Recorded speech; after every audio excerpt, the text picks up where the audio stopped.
जय हिंद एवरीवन। वसुदेवं सुतं देवं कंसचाणूरमर्दनं देवकी परमानन्दं कृष्णं वन्दे जगद्गुरु। कृष्णं वन्दे जगद्गुरु। कृष्णं वन्दे जगद्गुरु। इस श्लोक का अर्थ है, कंस और चाणूर का वध करने वाले देवकी के आनंद वर्धन वसुदेव नंदन जगत गुरु श्री कृष्ण चंद्र की मैं वंदना करता हूँ। प्यारे बच्चों, नमस्कार, हैप्पी मॉनसून। कैसे हैं आप सभी? तो चलिए आज हम हमारी हिंदी पाठ्य पुस्तक बसंत भाग 2 का पाठ 10 अपूर्व अनुभव संस्मरण पढ़ने जा रहे हैं। इसके लेखक तेतुफुको कुरियानागी जी हैं। तो बच्चों, इस पाठ के बारे में हम पहले थोड़ा सा जान लेते हैं कि इस पाठ में है क्या, ये क्या है ये पाठ। तोतो-चान इस पाठ में एक छोटा सा बच्चा है और उसी का मित्र यासुकी-चान है। तोतो-चान विश्व साहित्य की एक अमूल्य निधि है जो मूलतः जापानी भाषा में लिखी गई है। इसका अनुवाद विश्व की कई भाषाओं में हो चुका है। यह एक ऐसी अद्भुत पाठशाला और उसमें पढ़ने वाले बच्चों की कहानी है जिनके लिए रेल के डिब्बे कक्षाएं थी। गहरी जड़ों वाले पेड़, पाठशाला का गेट, शाखा बच्चों के खेलने के कोने। इस अनोखे स्कूल के संस्थापक थे श्री कोबायाशी। लेखिका स्वयं स्कूल की छात्रा थी और उन्हीं के बचपन के अनुभवों पर आधारित पुस्तक तोतो-चान का यह एक अंश है। कौन सा है वो अंश? अपूर्व अनुभव। तो चलिए बच्चों, हमारी हिंदी पाठ्य पुस्तक पाठ 10 पृष्ठ संख्या 75 हम पढ़ने चलते हैं। अपूर्व अनुभव। सभागार में शिविर लगने के 2 दिन बाद तोतो-चान के लिए एक बड़ा साहस करने का दिन आया था। इस दिन उसे यासुकी-चान से मिलना था। इस भेद का पता न तो तोतो-चान के माता पिता को था और न ही यासुकी-चान के। उसने यासुकी-चान को अपने पेड़ पर चढ़ने का न्योता दिया था। न्योता यानी निमंत्रण दिया था। शिविर यानी कैंप लगा था। कौन था इसमें? किन बच्चों की बात हुई है? तोतो-चान और यासुकी-चान। तोमोए में हर एक बच्चा बाग के एक एक पेड़ को अपने खुद के चढ़ने का पेड़ मानता था। यानी हर किसी का अपना एक पेड़ होता था जो उसकी संपत्ति माना जाता था। तोतो-चान का पेड़ मैदान के बाहरी हिस्से में कुहोतबुत्सु जाने वाली सड़क के पास था। बड़ा सा पेड़ था। उसका चढ़ने जाओ तो पैर फिसल फिसल जाते, पर ठीक से चढ़ने पर जमीन से कोई 6 फुट की ऊंचाई पर एक द्विशाखा तक पहुंचा जा सकता था। बिल्कुल किसी झूले सी आरामदेह जगह थी। तोतो-चान अक्सर खाने की छुट्टी के समय या स्कूल के बाद ऊपर चढ़ी मिलती। कहाँ? पेड़ पर। वहाँ से वह सामने दूर तक ऊपर आकाश को या नीचे सड़क पर चलते लोगों को देखा करती थी। बच्चे अपने अपने पेड़ को निजी संपत्ति मानते थे। किसी दूसरे के पेड़ पर चढ़ना हो तो उससे पहले पूरी शिष्टता से माफ़ कीजिए, क्या मैं अंदर आ जाऊं? पूछना पड़ता था। यानी उनसे परमिशन लेनी पड़ती थी उनके पेड़ पर चढ़ने के लिए। यासुकी-चान को पोलियो था, इसीलिए वह किसी पेड़ पर चढ़ पाता था, ना ही किसी पेड़ को निजी संपत्ति मानता था। यासुकी-चान को क्या था? पोलियो एक बीमारी है जिसमें उसका पैर खराब हो चुका था, इसलिए उसका कोई अपना निजी पेड़ नहीं था। अतः तोतो-चान ने उसे अपने पेड़ पर आमंत्रित किया था, पर यह बात उन्होंने किसी से नहीं कही, क्योंकि अगर बड़े सुनते तो ज़रूर डांटते। घर से निकलते समय तोतो-चान ने माँ से कहा कि वह यासुकी-चान के घर डेनेन चोफू उसने माँ की जा रही है। चूँकि वह झूठ बोल रही थी, इसीलिए उसने माँ की आंखों में नहीं झाँका। वह अपनी नज़रें जूतों के फित्तों पर ही गड़ाई रही। रॉकी उसके पीछे पीछे स्टेशन तक आया। जाने से पहले उसने सच बताया कि बिना तोतो-चान से, वो सच बताए बिना नहीं रह पा रही थी कि वह कहाँ जा रही है, तोतो-चान से मिलने जा रही है। मैं याशु वह क्या कहती है, मैं याशुकी चान को अपने पेड़ पर चढ़ने देने वाली हूँ। उसने बताया। जब तोतो चान स्कूल पहुँची तो रेल पास उसके गले के आसपास हवा में उड़ रहा था। याशुकी चान उसे मैदान में क्यारियों के पास मिला। गर्मी की छुट्टियों के कारण सब सूना पड़ा था। याशुकी चान उससे कुल जमा 1 ही वर्ष बड़ा था, पर तोतो चान को वह अपने से बहुत बड़ा लगता था। जैसे ही याशुकी चान ने तोतो चान को देखा, वह पैर घसीटता हुआ उसकी ओर बढ़ा। उसके हाथ अपनी चाल को स्थिर करने के लिए दोनों ओर फैले हुए थे। तोतो चान उत्तेजित थी। वे दोनों आज कुछ ऐसा करने वाले थे जिसका भेद किसी को भी पता न था। वह उल्लास में ठिठियाकर हंसने लगी।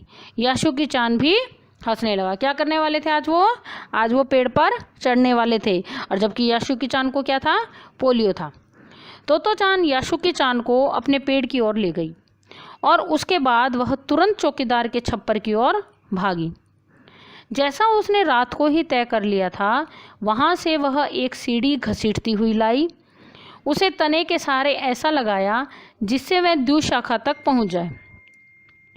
वह कुर्सी से ऊपर चढ़ी और सीढ़ी के किनारे को पकड़ लिया। जब उसने पुकारा, ठीक है, अब ऊपर चढ़ने की कोशिश करो। याशुकी चान के हाथ पैर इतने कमज़ोर थे कि वह पहली सीढ़ी पर बिना सहारे के चढ़ नहीं पाया। इस पर तोतो चान नीचे उतर आई और याशुकी चान को पीछे से धकियाने लगी। पर तोतो चान थी छोटी सी और नाजुक सी, इससे अधिक सहायता क्या करती। याशुकी चान ने अपना पैर सीढ़ी से हटा लिया और हताशा से सिर झुकाकर खड़ा हो गया। हताशा यानी निराशा से। तोतो चान को पहली बार लगा कि काम उतना आसान नहीं है जितना वह सोचे बैठी थी। अब क्या करे वह। याशुकी चान उसके पेड़ पर चढ़े, यह उसकी हार्दिक इच्छा थी। मतलब दिल से चाहती थी कि याशुकी चान उसके पेड़ पर आज चढ़े। याशुकी चान के मन में उत्साह था। वह उसके सामने गई। उसका लटका चेहरा इतना उदास था कि वह तोतो चान को उसे हंसाने के लिए गाल फुलाकर तरह तरह के चेहरे बनाने पड़े। एक बात सूझी है। वह फिर चौकीदार के छप्पर की ओर दौड़ी और हर एक चीज़ उलट पुलट कर देखने लगी। आखिर उसे एक तिपाई सीढ़ी मिल गई जिसे थामे रहना भी जरूरी नहीं था। तिपाई सीढ़ी यानी टेबल। वह तिपाई सीढ़ी को घसीट कर ले आई तो अपनी शक्ति पर हैरान होने लगी। तिपाई की ऊपरी सीढ़ी द्विशाखा तक पहुंच रही थी। देखो, अब डरना मत, उसने बड़ी बहन की सी आवाज़ में कहा। यह डगमगाएगी भी नहीं। याशुकी चान ने घबराकर तिपाई सीढ़ी और पसीने से तरबतर तोतो चान की ओर देखा। उसे भी काफ़ी पसीना आ रहा था। उसने पेड़ की ओर देखा और तब निश्चय के साथ पांव उठाकर पहली सीढ़ी पर रखा। उन दोनों को यह बिल्कुल भी पता न चला कि कितना समय याशुकी चान को ऊपर तक चढ़ने में लगा। सूरज का ताप उन पर पड़ रहा था, पर दोनों का ध्यान याशुकी चान के ऊपर तक पहुंचने में रमा था। मतलब दोनों का ध्यान कहाँ था कि बस वो ऊपर पेड़ पर पहुंच जाए, उसी में लगा हुआ था। तोतो चान नीचे से उसका एक एक पैर सीढ़ी पर धरने में मदद कर रही थी। अपने सिर से वह उसके पीछे हिस्से को स्थिर करती रही। याशुकी चान पूरी शक्ति के साथ जूझ रहा था और आखिर वह ऊपर पहुंच गया। हुर्रे! पर उसे अचानक सारी मेहनत बेकार लगने लगी। तोतो चान तो सीढ़ी पर से छलांग लगाकर द्विशाखा पर पहुंच गई, पर याशुकी चान को सीढ़ी से पेड़ पर लाने की हर कोशिश बेकार रही। याशुकी चान सीढ़ी थामे तोतो चान की ओर ताकने लगी। तोतो चान की रुलाई छूटने लगी, यानी वो रोने जैसा हो गया। उसने चाहा कि याशुकी चान को अपने पेड़ पर आमंत्रित कर तमाम नई नई चीज़ें दिखाए, पर वह रोई नहीं। उसे डर था कि उसके रोने पर याशुकी चान भी रो पड़ेगा।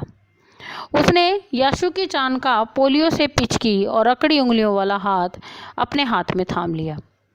उसके खुद के हाथ से वह बड़ा था, उंगलियां भी लंबी थी। देर तक तोतो चान उसका हाथ थामे रही, तब बोली, तुम लेट जाओ, मैं तुम्हें पेड़ पर खींचने की कोशिश करती हूँ।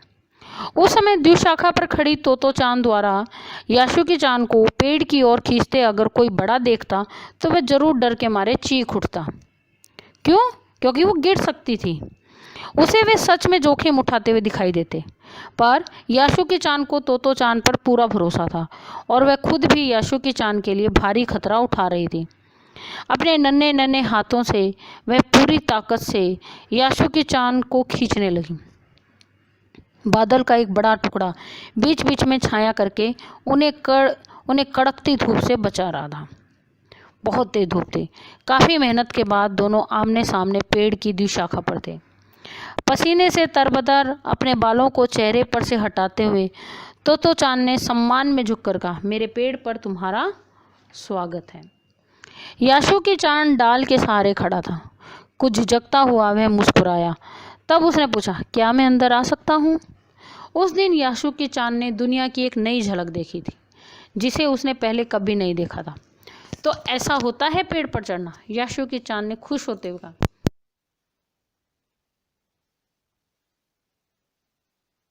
मेरी बहन अमेरिका में है, उसने बताया। वहाँ एक चीज़ होती है, टेलीविज़न।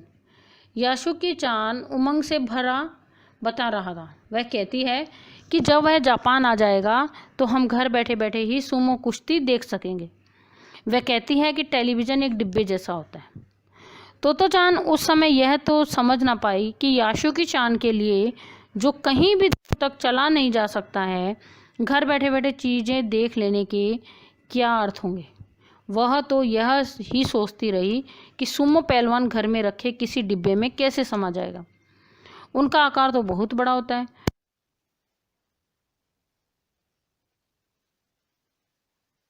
पहले पहल याशुकी चान ने ही तोतो चान को उसके बारे में बताया था। पेड़ मानो गीत गा रहे हों और दोनों बेहद खुश थे। याशुकी चान के लिए पेड़ पर चढ़ने का यह पहला और अंतिम मौका था। तो इस पाठ में बच्चों हमने क्या पढ़ा? दो मित्रों के मध्य दोस्ती और बहुत ही गहरी मित्रता। यह पाठ बहुत पुराने समय को दर्शा रहा है और यह जापानी